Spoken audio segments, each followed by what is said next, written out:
வணக்கங்க. பார்த்தீங்களா, இது இன்றைக்கி என்ன பண்ணுறேன்னா, ஒரு ரோடோர மண்பானை கடையில் ஒரு சட்டி வாங்கலான்னு போனேங்க. அப்புறம் வந்து பார்த்தா, அதில் ரொம்ப நல்லா இருந்துச்சுங்க. அந்த மண் சிலை, இப்போ இருந்த பொருட்கள்லாம் பார்க்க ரொம்ப அழகாக இருந்துச்சு.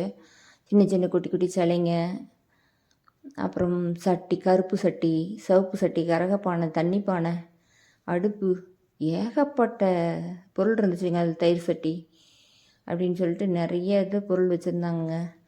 பார்க்கவே ரொம்ப அழகாக இருந்துச்சு. எனக்கு மண்பானையில் சமைக்கவும் வாங்கவும் அதை பார்க்கவே எனக்கு ரொம்ப பிடிக்குங்க. எங்கே மண்பானை கடையை பார்த்தாலும் உள்ளே போய் வாங்குறேனோ இல்லையோ போய் பார்த்துட்டு எதையாவது ஒன்றாவது வாங்கிட்டு வருவேங்க. எனக்கு வீட்டில் இருக்கிறவங்க எல்லோரும் என்ன சொல்லுவாங்க, பாருங்களேன் இதில் பாருங்க பெல்லு, பூஜை பூஜை பயன்படுத்துகிற பெல்லு, சின்ன சின்ன சிலைகள்லாம் ரொம்ப அருமையாக இருந்துச்சு.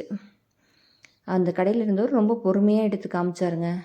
ஒன்றையும் பாருங்கள் எவ்வளோ கருப்பு சட்டின்னு. ஒரு உண்டியலும் ஒரு கருப்பு சட்டியும் வாங்கிட்டு வந்தேங்க.